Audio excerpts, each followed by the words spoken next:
Sebenarnya bukan penghimpunan dana wakaf, Bukan ya? penghimpunan dana blended ya, blended wakaf sama komersil untuk proyek wakaf.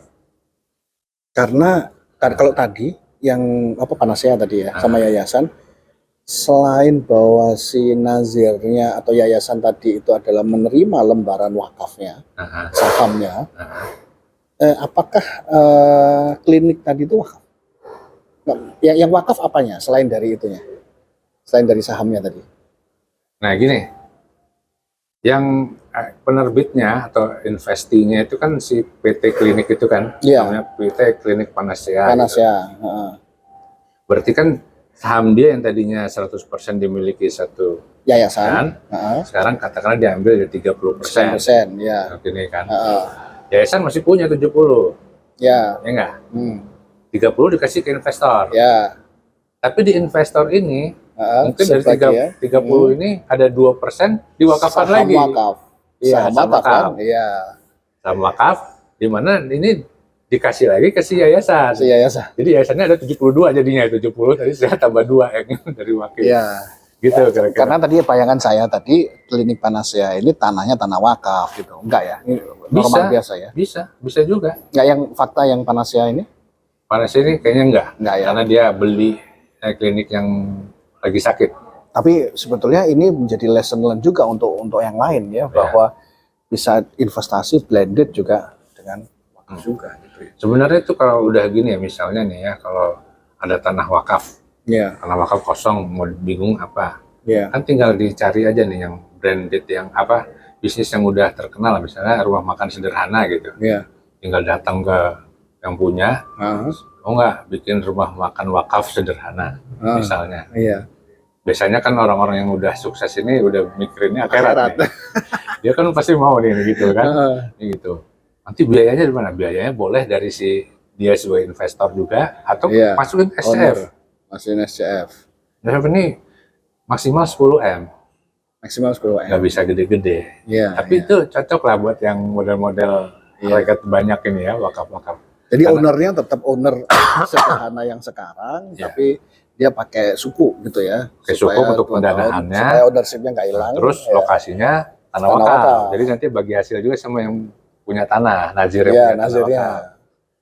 Menarik gitu. Itu bisa reduce cost banget. Juga kebutuhan investasinya juga nggak perlu banyak bagi si pengusahanya kan. Ya, keuntungannya juga selalu bermanfaat. Apalagi di rumah makan itu, rumah makan sampingnya ada musola, terus siarnya kan keren banget ya, dibikin apa template gitu. Iya. Kalau bisa banyak itu keren banget lah. Wah, menarik ini. Ini udah nggak terasa udah sekitar 45 menit, Pak. Oh iya. Lumayan. Saya kira mungkin kita cukupkan, Pak. Oke, kalau ada perkembangan baru lagi, kita harus podcast lagi nih, Pak. Siap.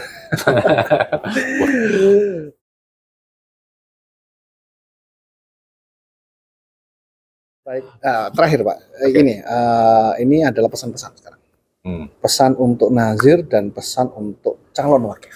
Untuk nazir dulu, kira-kira apa nazir? Pesan Bapak sebagai orang yang digitalisasi. Satu, kalau nazir itu kan legalitas harus dipenuhi dulu. Jadi harus daftar di BWI. Terus kemudian ikut sertifikasi. Syaratnya. Ini penting. Ya, sertifikasi itu bukan syarat yang sekadar cuma ikut ini, karena kita ini kan gerakan wakaf perlu ada satu persamaan persepsi. Nah, salah satunya persamaan persepsi ini kan dengan sertifikasi. Betul. Semua sama jadi memandang wakaf. Nah, itu mudah-mudahan bisa itu. Nah, kedua, ya mau nggak mau kan harus ikut di digitalisasi. Jadi memang nazir itu harus punya kompetensi juga kalau bisa itu ya. Seperti halnya sekarang perusahaan kan harus ada orang IT ya, atau minimal kerjasama sama perusahaan IT untuk ini ya. Nazir pun harus ke sana gitu arahnya ya. Jadi memang dan mungkin nanti harus kreatif juga karena sekarang udah masuk ke wakaf produktif. Ide-ide bisnis ini ya itu harus perlu orang kreatif buat nazir. Ya jadi tapi banyak kok teman-teman nazir yang bisa jadi rujukan, bisa jadi ini. Dan mereka juga open ya kalau mau datang. Yang di dalamnya itu sudah ada legalitas sudah pasti dan kemudian digitalisasinya ada. dan orang-orang kreatifnya ada. Orang kreatif. Orang kreatif bisnis lah ya. Iya. Buat bisnis. Dan itu juga sekarang keuangan ya. sama satu lagi nih yang mungkin buat si pembina-pembina nazir yang mengambil keputusan itu. Iya, iya. Nah itu harus sudah mulai terbiasa juga sama model-model bahwa nazir itu nanti ada satu unit PT. Iya. Bahkan nih yang maju ini ya, dia punya satu PT yang dikelola 100% sama dia. Oleh yayasannya. PT ini carilah CEO yang cukup handal. Oke. Kemudian dia kerjasama nih PT ini dengan PT lain. Misalnya untuk menggarap tanah wakaf untuk bisnis produktif, misalnya rumah makan Ampera gitu misalnya. Ini kan yang punya Ampera kan orang lain. Dibikin di sini, ya ini adalah bikin PT baru nih, ada PT ini, PT ini sama PT baru ya. Ada PT ini yang PT yang tadi 100% ini holdingnya punya saham sekian persen, sekian persen. Terus bikin lagi PT lagi untuk bisnis yang lain. Jadi udah mulai kayak gitu, udah harus siap seperti kayak gitu juga gitu. Iya. Karena itu penting ya buat apa pergerakan memproduktifkan wakaf ini supaya cepat. Bukan kerjasama dengan ini model-model gini harus mulai diterima gitu.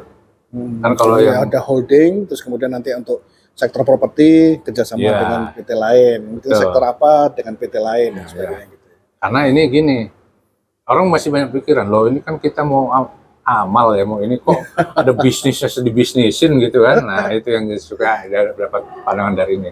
Yang namanya wakaf ini ya salah satu amal yang memang ada bisnisnya gitu.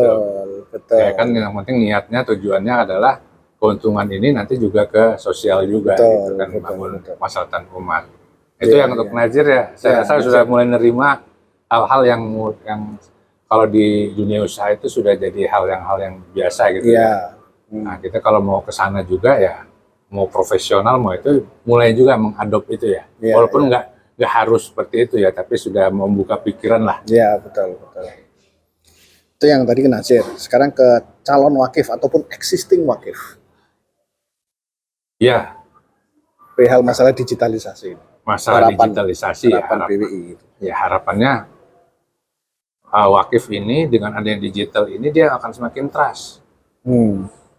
Makin mudah itu udah pasti ya. Tapi yang makin trustnya ini yang harus kita bentuk.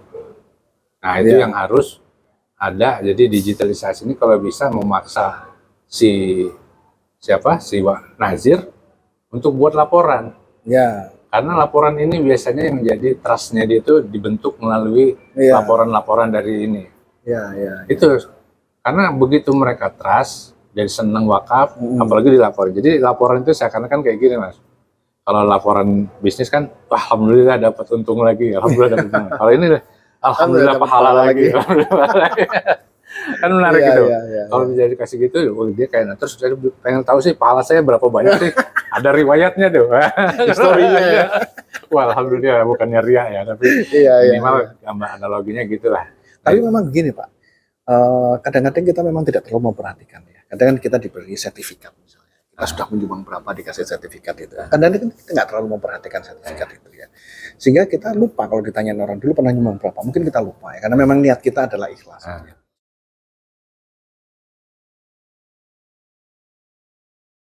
Tapi kadang-kadang kita berpikir gini Pak, kalau ini sertifikat itu kita kumpulkan dengan baik Pak ya, 1, 2, 3, 4, 5, terus jumlahnya sekian, itu biasanya akan tumbuh sedikit ya sumbangan saya.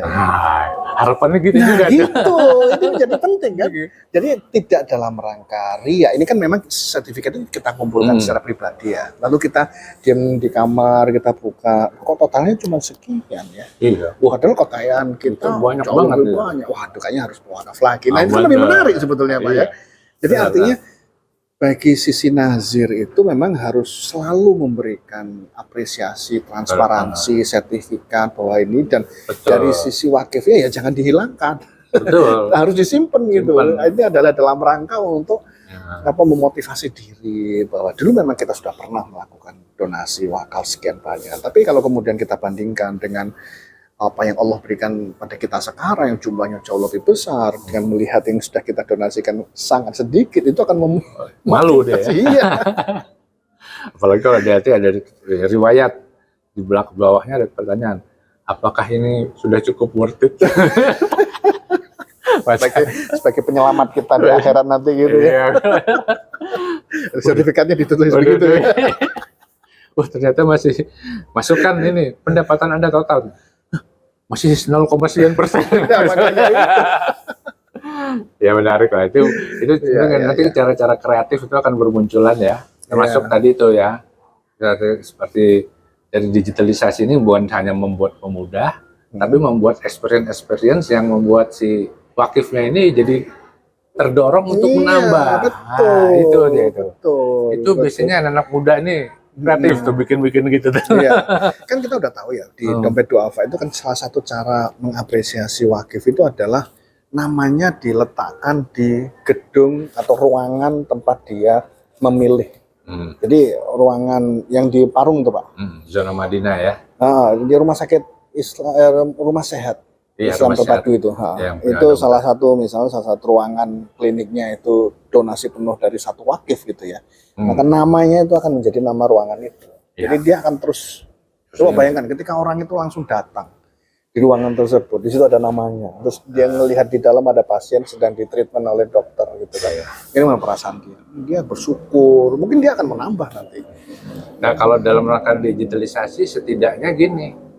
Kan kalau di sini banyak nih, misalnya 100 orang yang berwakaf untuk satu klinik gitu ya.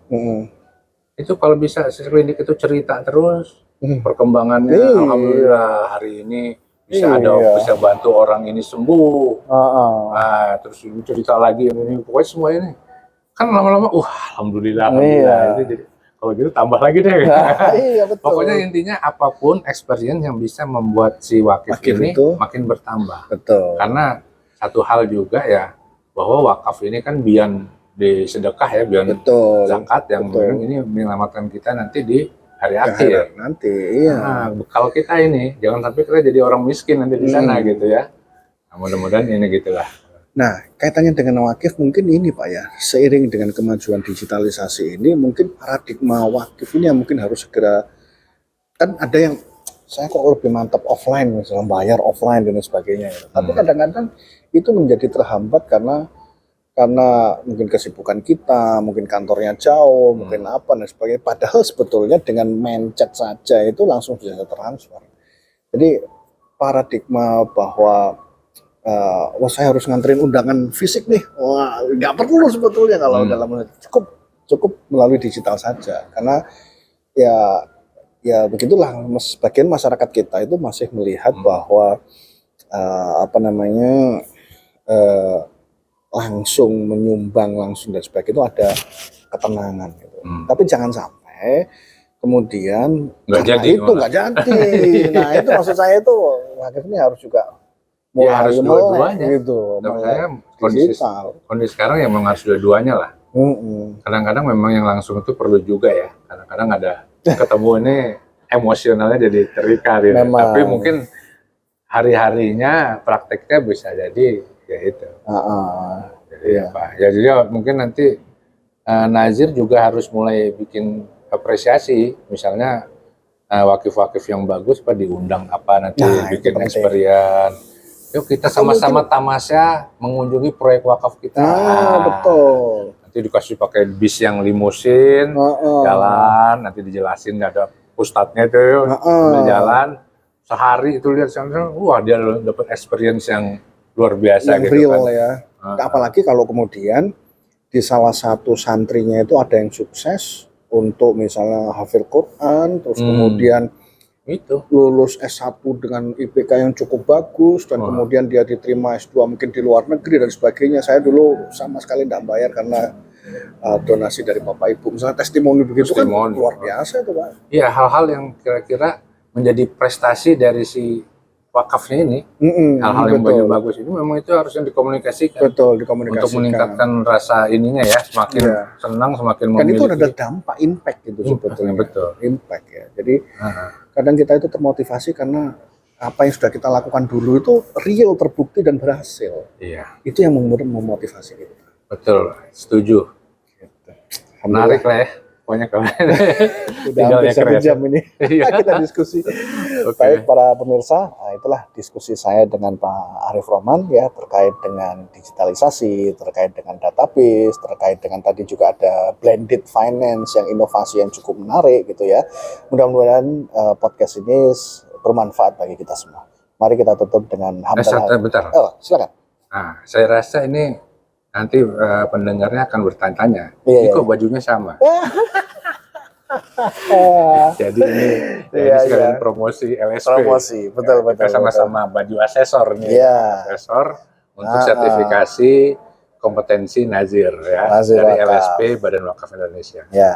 Mudah-mudahan tertarik untuk ikut dan kita kontribusi kepada wakaf nasional. Mudah-mudahan nanti di antara Anda yang melihat ini podcast ya, video vlog ini ya, terus kemudian mendaftar untuk kemudian menjadi Nazir dengan sertifikat kompetensi yang kita adakan. Siap. Bahkan bisa jadi nanti kita yang menjadi asesor ya daripada mereka. Iya. Alhamdulillah, mudah-mudahan insya Allah. Iya. Demikian, mari kita sama-sama ucapkan hamdalah bersama-sama. Alhamdulillah. Terima kasih. Wassalamualaikum warahmatullahi wabarakatuh. Waalaikumsalam.